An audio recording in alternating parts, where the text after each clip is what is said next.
to say, I want to do it today, so give it to me today, or else, atinga be you atinga.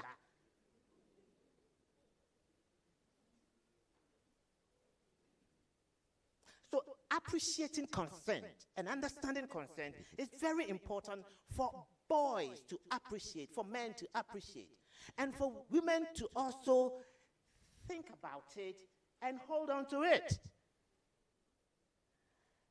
Boundaries, very important. So where do we have all these harmful practices coming from? We've mentioned patriarchal gender norms. We raise boys with a message, we have heard it, be tough. Don't show weakness. Be the head always, be in control. Control of what? Control of what? Of your anger. Everyone has to be able to be control of yourself. Self-regulation.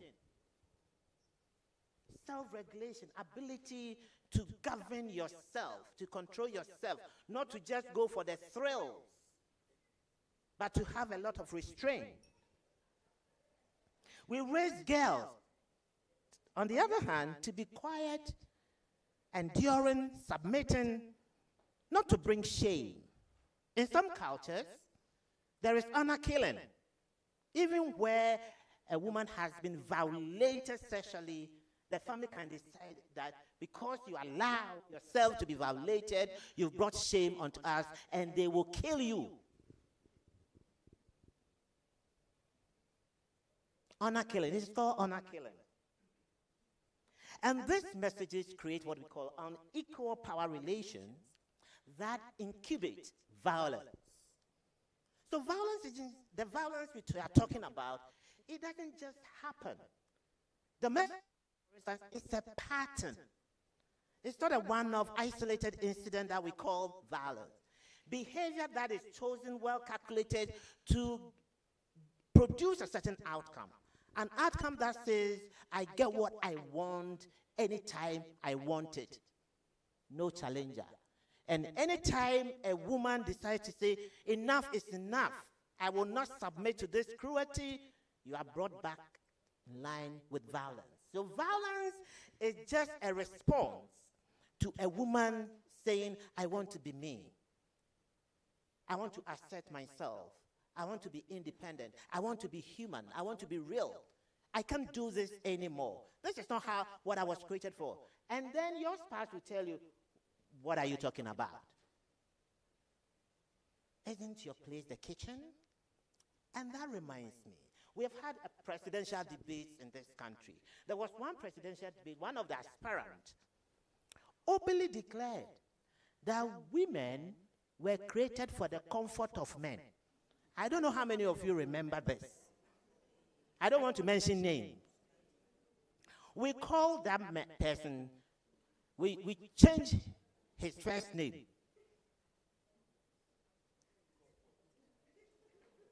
We started calling him Comfort. In the circles I work.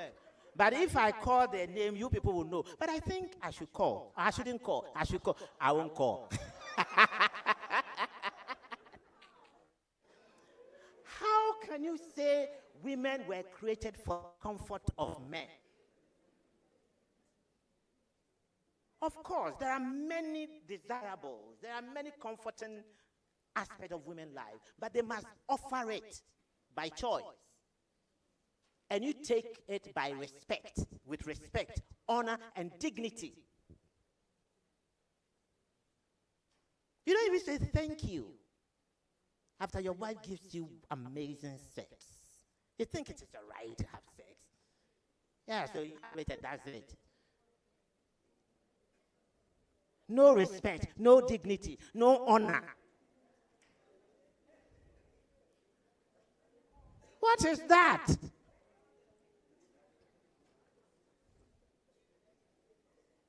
Okay. Trauma and emotional suppression. Men are not allowed, are not taught to fully express themselves, to connect with the she in them. We all have a she in us. We have testosterone, we have progesterone. estrogen. They are all part of us. So what is it that says we are not to express the she in us?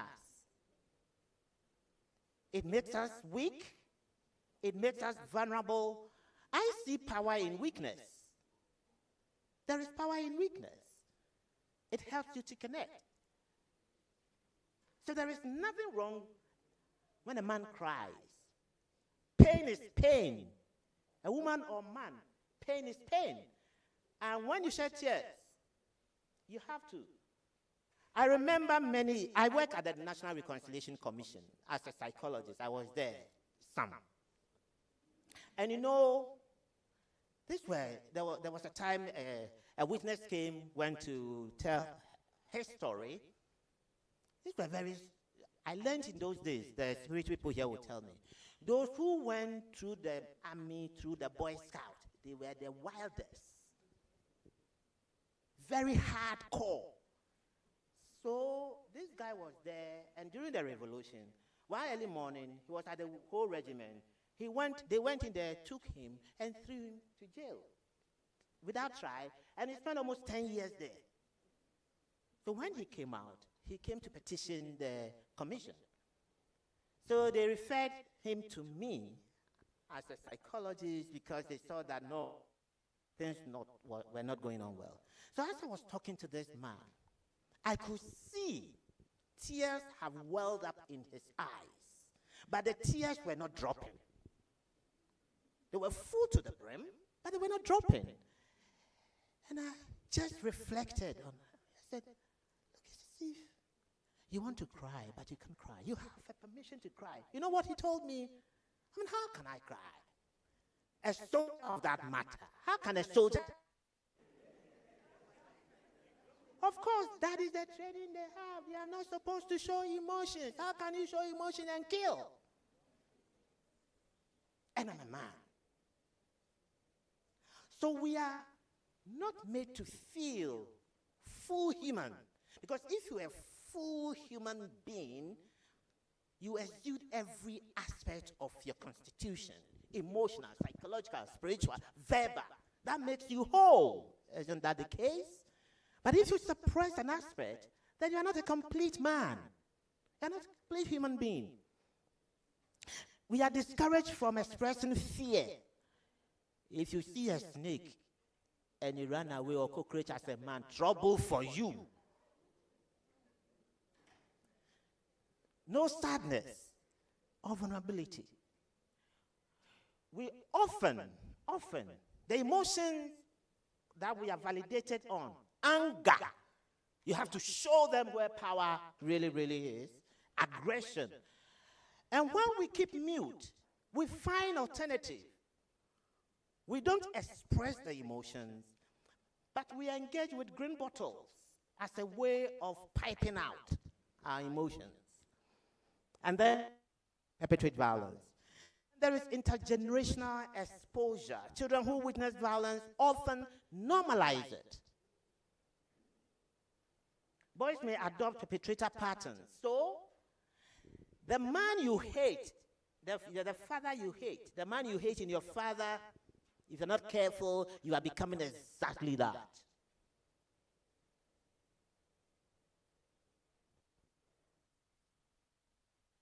Adopt survival patterns. The way you model a certain acquiescing to violence, not doing anything about it, that is what your daughter is growing. So they grow up, you've heard that before?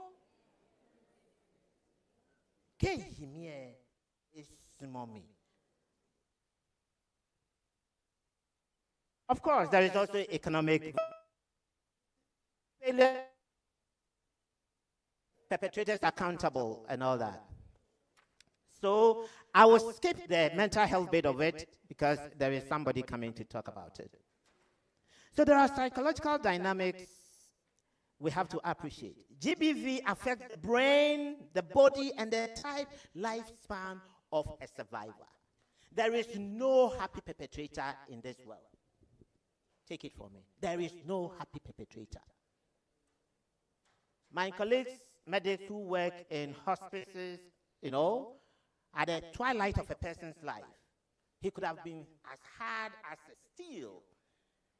But then, when they're about dying, the wishes they have is that, how do I mend relationship with my loved ones? How do I mend this relationship? Now, if relationship is so important to you, why don't you invest a lot of time? I'm not saying money. I'm saying what? Time in it.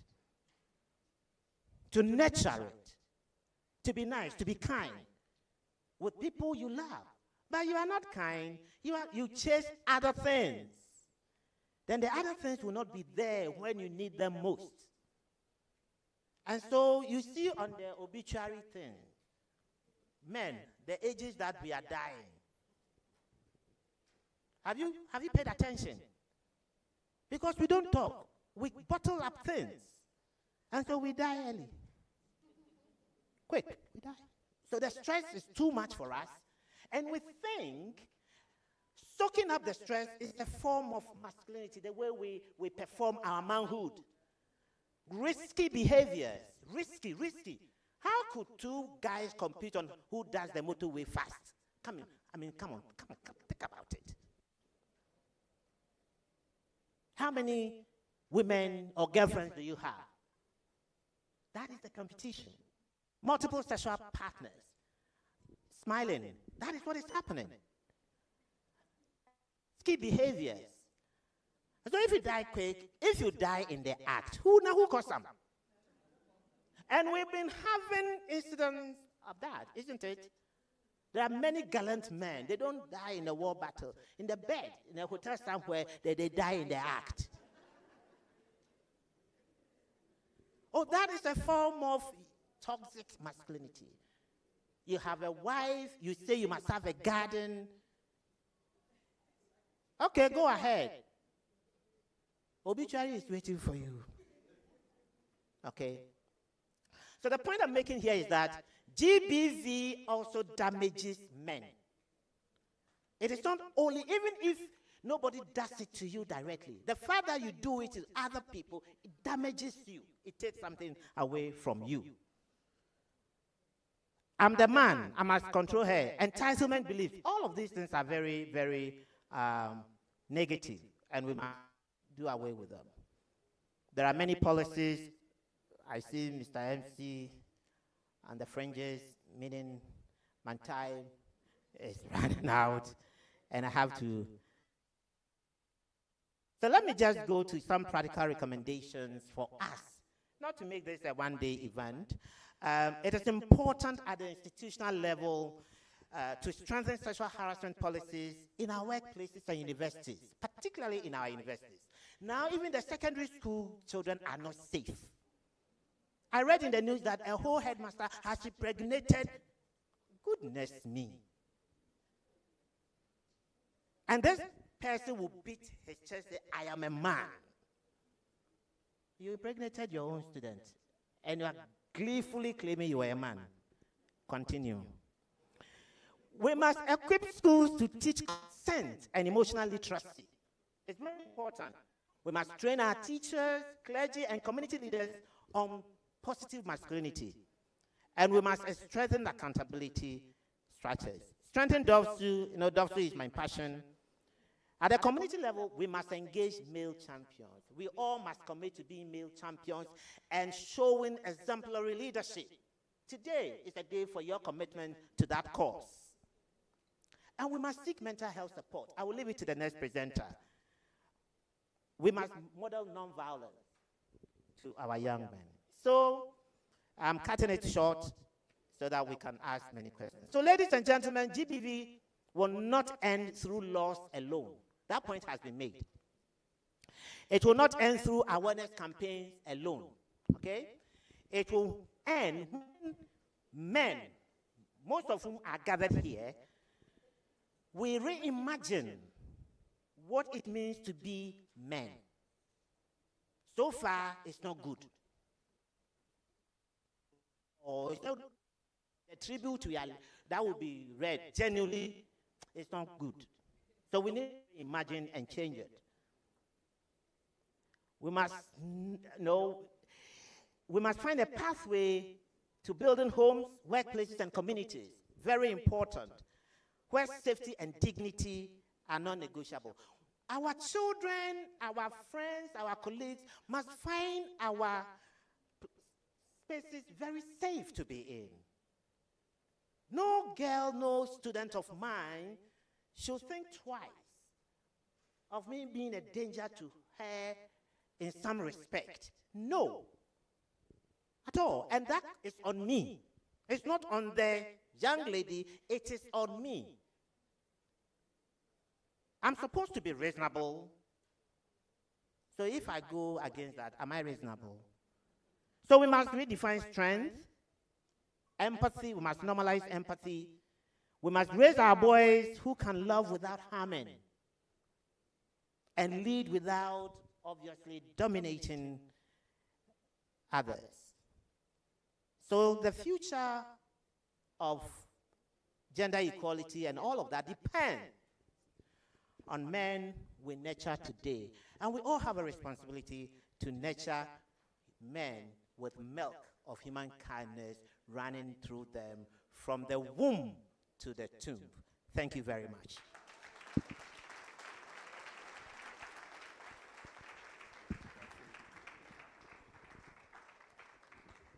Let's hear it louder.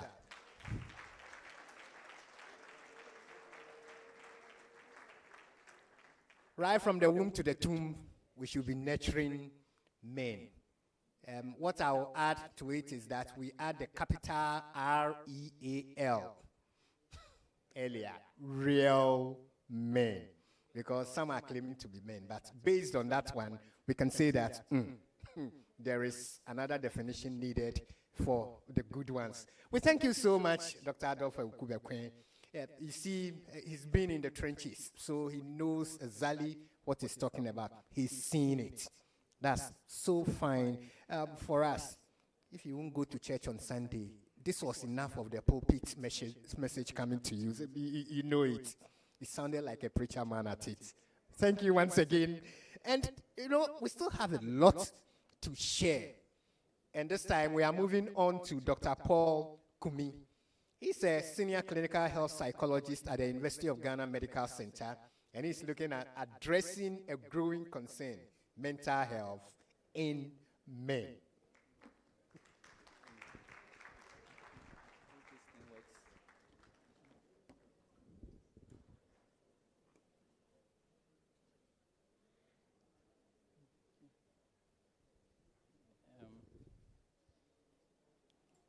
Good afternoon to us all.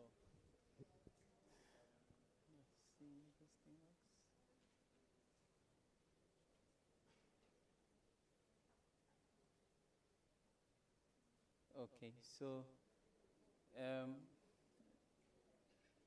thank you all for the opportunity, and a big thank you to Dr. Ukubekwe is actually my professor. Yeah, he taught me from first year to final year. So this is positive masculinity. Right. Yeah. Actually, this is the way to go, and we'll see that very soon. So we talk about men's mental health. So if you are sitting next to a man, make sure he doesn't sleep.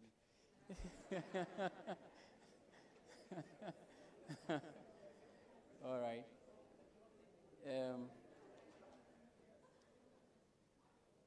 So WHO defines mental health as a state of well-being where a person realizes their abilities, can cope with stresses of life, can work productively, and make contribution to community.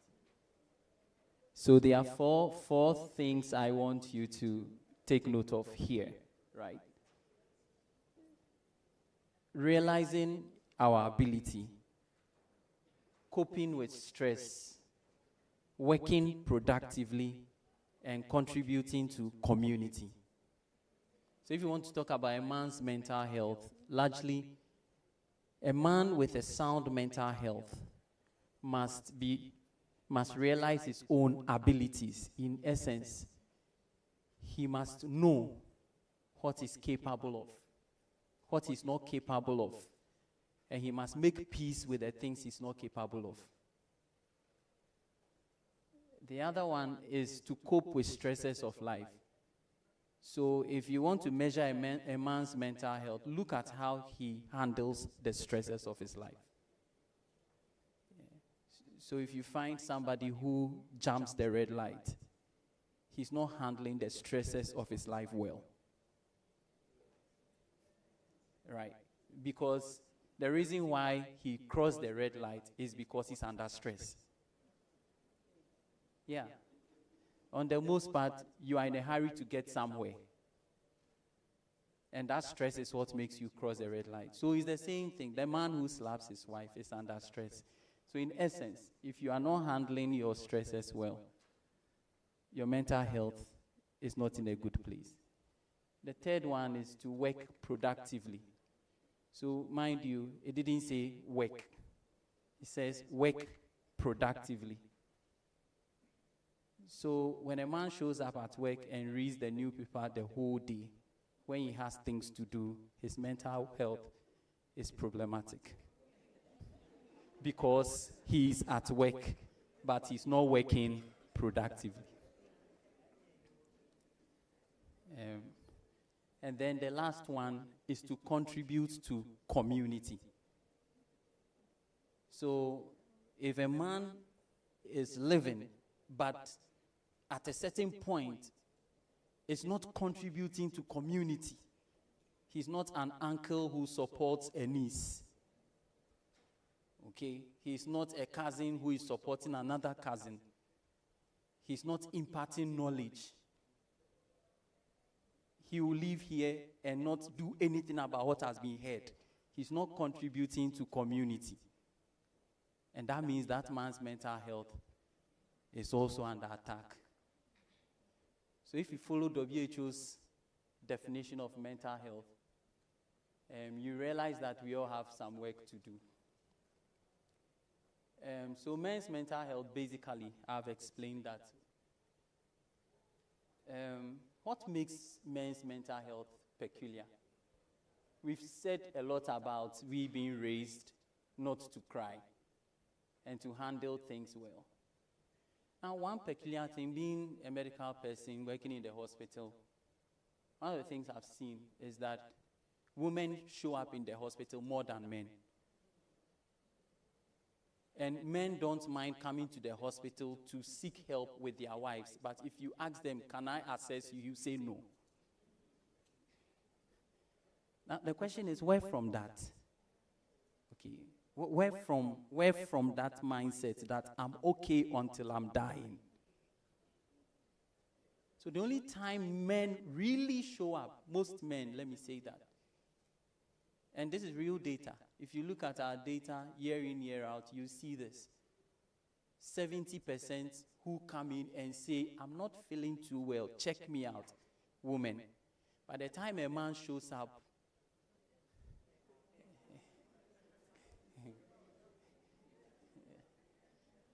the third one is, so the way we are conditioned is a problem. My prof has said that. The way we seek help is a problem. The third one is that when men are struggling, mostly it is masked. Okay, so when a man is depressed, you won't see that he is crying and all those things. Some men experience what we call high-functioning depression. That means that they are depressed, but then they don't cry. They are not lying in bed. They work from 6 a.m. to 12 a.m. That's high-functioning depression. Everything about them is that one thing. So some men are actually building their houses, but they are depressed. Everything is about the house. They can't have any other conversation apart from the house. So mostly when men are struggling, it is masked. That's why it's a problem. And then the final one is that the societal expectations are numerous. If myself and my younger sister are 2 years apart. By the time I'm 26, I'm expected to support the home if there's no resource. But for the ladies, allowed a bit. It's allowed. But for men, it's not allowed. So sometimes the expectation on men, and for some, as we go along, you see that by age 16, we're already programmed. You don't have to tell us. We already know that we must pay our siblings' school fees. Now, that's why this data is important. Did you know that men die by suicide 3 times more than women? Do you know what that means? A woman can say, I feel suicidal. Sorry if this is triggering, but this is what I hear almost every day. I feel suicidal. She might say that all her life and never attempt it. By the time a man says, I feel suicidal, he probably has tried something. Now, what is scary about this is that most men, by the first attempt, they complete. And it's a wiring. It's the way we are framed. It's the chemicals that are at work in us. So when a man is struggling with his mental health, we need to pay close attention. Very close attention. And that's why I like this conversation. And unfortunately, the treatment gap is not the best. Less than 2% of people who need mental health care receive it. Less than 2% receive it. In essence, when we close this meeting and you say you want to talk to a psychologist, it will take you a while. So that's a systemic issue we must address. All right. Why men are more prone than women? Plenty things. But let me tell you a bit. So we've heard a lot about behavioral change, mindset change. But you see, because I am a clinician, so I'm going to tell you why it is not easy to achieve what we want to achieve without deliberate effort. Okay. The reason is that, first of all, men are wired in a certain way. So, for example, I have a little boy. He's 4 years. Now, this is how boys are. By his nature, he has his hormone, okay, the male hormones, makes him more active. So, largely you will find that he observes more, he moves more. The other one is that he has less bonding hormones. Women have more bonding hormones, but men have less bonding. So, if my boy, I choose not to show him affection, what is going to happen is that he's going to be hyperactive. Hyperactivity means that he's not going to sit anymore. He will find it in something else. That's how boys are wired.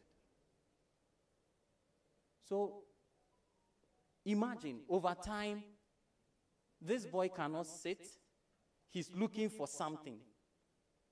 Now, the other thing is that because boys are wired to be more explorative, we thrive on pleasure. We thrive on things that make us feel good. So sometimes we say things like, why does one man have multiple girlfriends? Okay, it is not the man who has multiple girlfriends. It is the boy in the man. Do you understand what I'm saying? So there are many men who are still boys. Does it make sense? That's the problem. So the point is that we need to come to that place where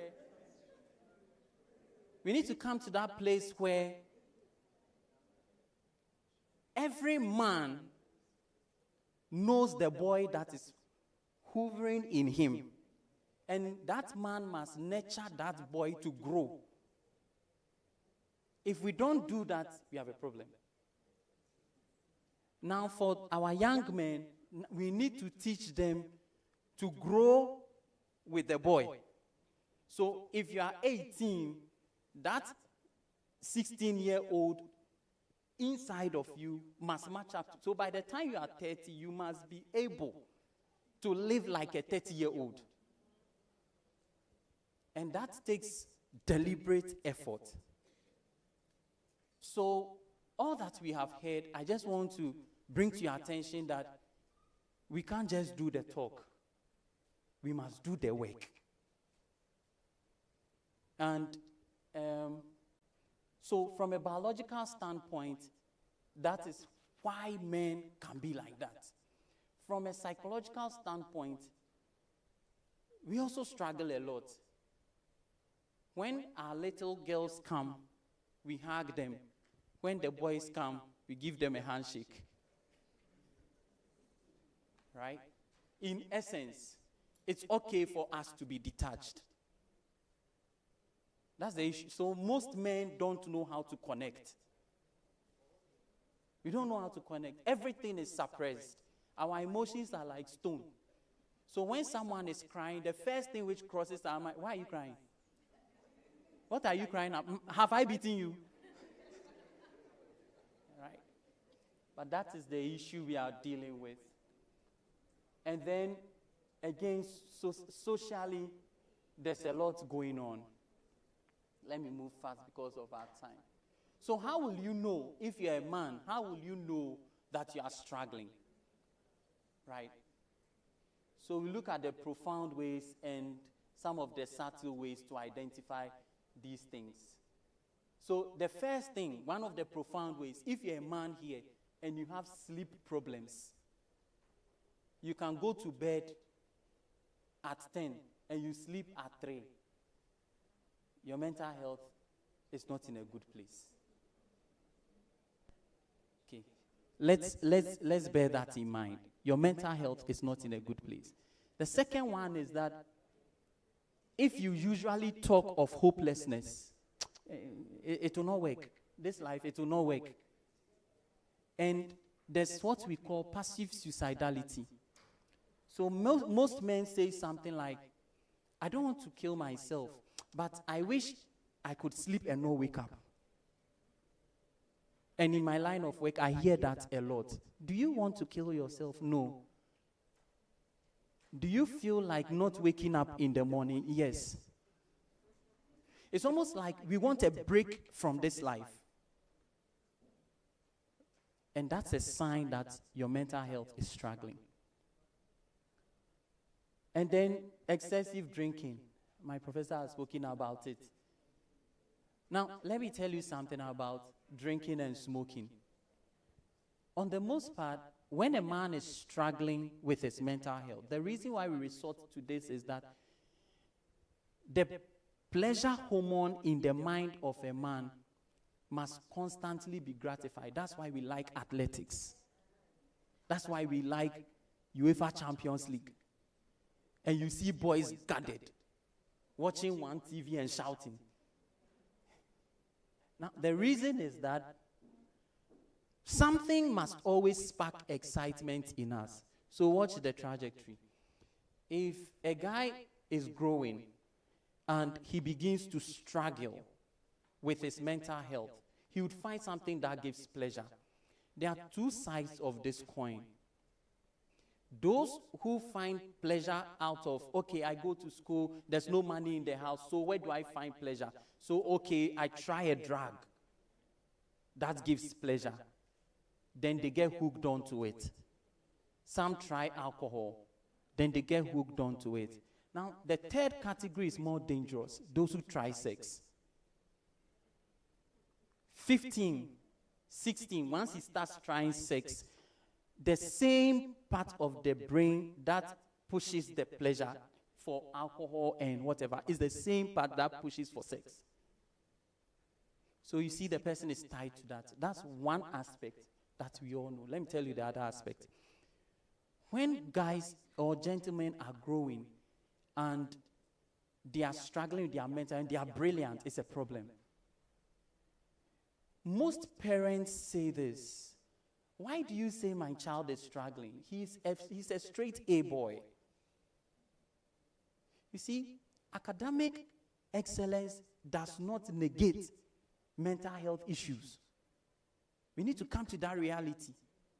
That the fact that your boy is making A's doesn't mean he's not struggling, no. Now let me tell you why that is dangerous.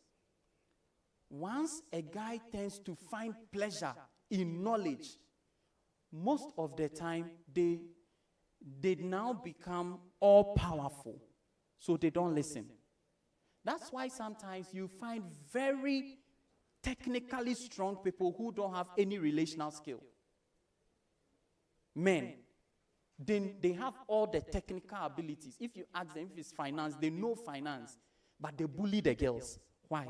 Because they were not studying necessarily to gain knowledge. They were studying to dominate. So that's something we need to be mindful of. So either ways, we still have something to think about. And then most men will show, we're talking about anger and the rest, but one other thing you see is that most men, particularly some research tells that black men barely show our mental health issues from an emotional standpoint. It's more physical.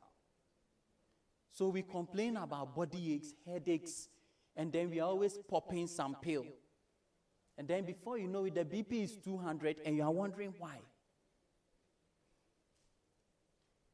And then some men run away.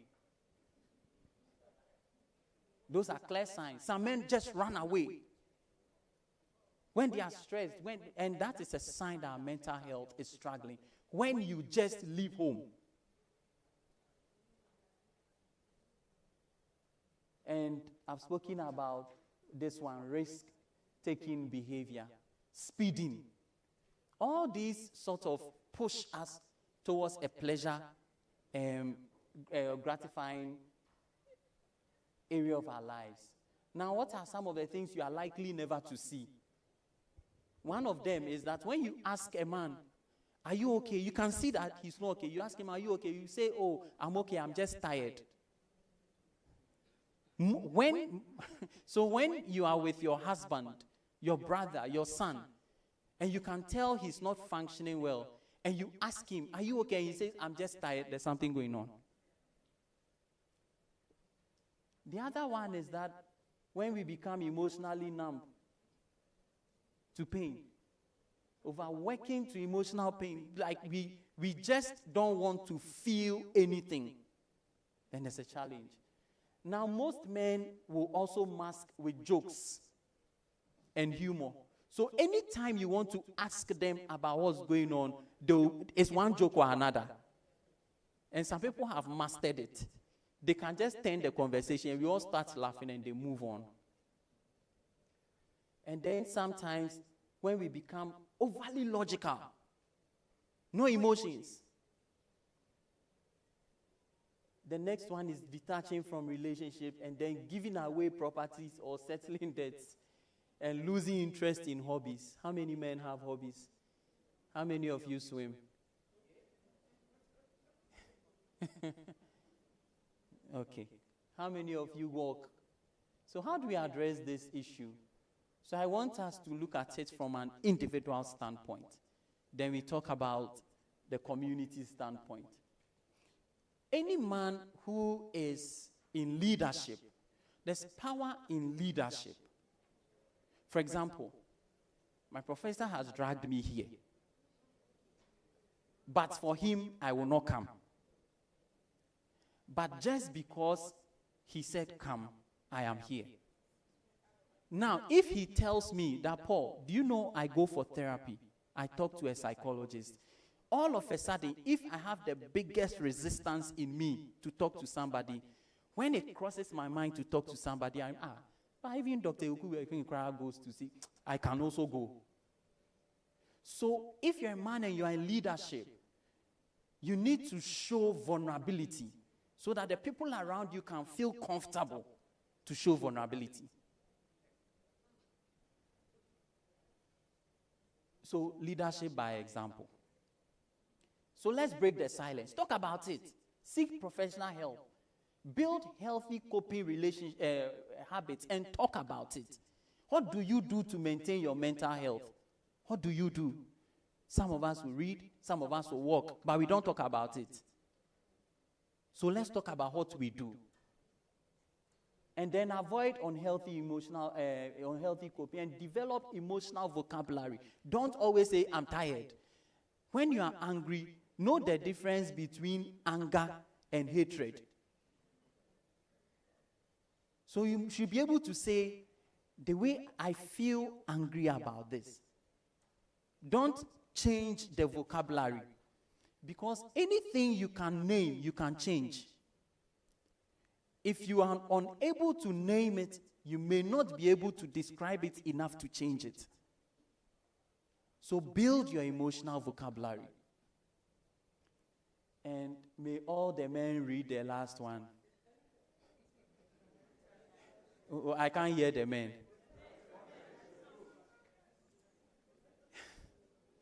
See, the idea of, and whenever I'm talking to, I have quite a number of men I attend to, and I encourage them, especially young businessmen.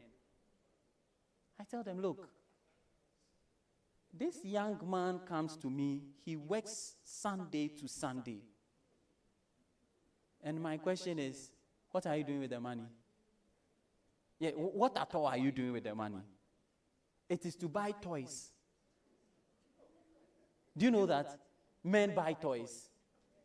Range Rover, V8. They are all toys. They are machines. But that's what we do. So we graduate from playing with little toys. We line them up. iPhone 16, 17. We just line the toys up. And most of the time, like I said, it is to gratify the little boy who didn't get that.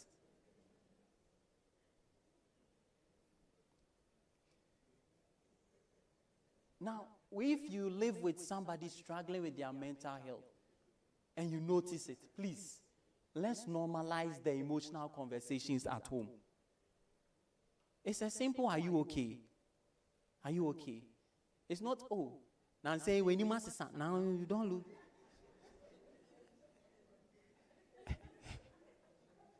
You know, that sounds attacking.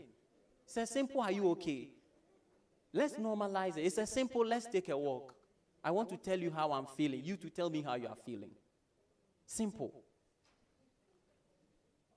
Now, Uncle.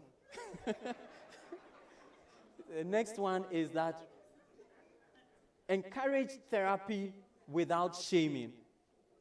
And I like the Gen Zs for this. One of the things I like about the Gen Zs I attend to, they'll just call you, Dr. Kumi, a friend of mine needs help. I am booking for the person to come and see you. He's called so and so. I'll come with him the first time and you continue from there. It's beautiful. They will pick Uber, go and pick their friend, bring the friend to therapy, and leave them there. So let's encourage therapy without shaming. And I always tell people, I go for therapy. I'm a psychologist, but I go for therapy. So the idea that I'm not going crazy. Right? You don't have to get there. And you know the beautiful thing about therapy? I told somebody that, look, if you have to switch jobs and you are not sure, go for therapy. It can be that basic. I just want to change jobs. I'm not sure what to do. I know my friends like the money I'm making now. If I tell my wife, she will also say, don't move. But something about my career, I want to make a change. Just go for therapy. Your therapist doesn't know you from Adam, but he knows how to dig you. So go for therapy. It can be as simple as that. It can be as simple as your child goes to school, comes back, and for 3 days you've noticed that your child sleeps too much and you don't know how to address it. Just go for therapy. Go and ask the doctor. My child usually wakes up at 6 a.m. For some time now, she wakes up at 9, 10. What could be going on? Give me some idea. How do I handle this? You know why? Because the very moment you don't get the right knowledge and you go, hey, now you are becoming very lazy. Oh. Why? You know what happens? Yeah, right from that point, she closes up.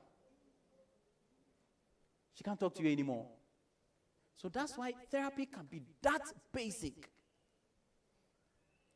And then create non-judgmental spaces for men to talk.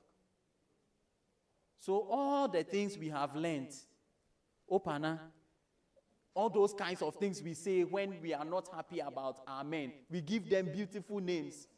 Very beautiful. Mention some, let me see. Jack Toronto. Oh, no, never, no. You know, those kinds, those kinds of things. And you know they hear it. Yeah, the men know that you have different names for them. Even the boys know. All right. And then let's check in regularly. Okay, my time is up. So I'm wrapping up with workplace. Because most of us may be coming from corporate places. If your institution does not have employees assistance program, is a problem. Every institution must have some form of a department that coordinates the wellness of the staff. So that when I am stressed, I can just walk there and say, look, can you arrange for me to talk to a doctor? As against the person trying to find, and the thing about mental health is that it's very tricky. When I am suffering, I don't know how much I'm suffering. The people around me are the ones who know. So when someone is bold enough to say, can I get help? Help must be given. Thank you very much. I won't take about the rest. Our time is fast.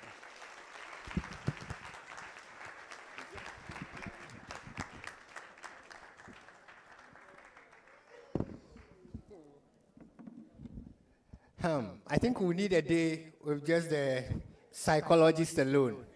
And after that, we open up and everybody will find some consultation here directly. You raise your hand and then you get a response. Meme bro. You heard the other names, Onokwa, Oneban, all the other names.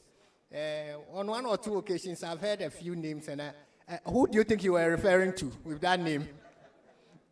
And it shows we can all do something about it. We want to thank them all. He's told you, Dr. Abekwe, and then his other doctor he brought up, nurturing. You see how good it's been. Thank you so much, Dr. Paul Kumi. Well, we are gradually getting to wrap up. And I think if I open the questions, I'll get about 100. So let's agree to do some quick 20 minutes of very important ones, because Dr. Aglobiche is telling me that we have to do this more often, and we have to commit UNFPA to support. So even though Dr. Ochan is not here, we know the message will get to him that at the men's conference, we agreed that this is something we are going to do, and we are going to support a continuous engagement in this particular area. So please, if somebody is taking down notes, let's note that one. That's, we've agreed that UNFPA will support the ministry and all the agencies going to work together on it to be able to do it. All in favor say aye. The ayes have it, because we can't even ask those not in favor. So we want to continue.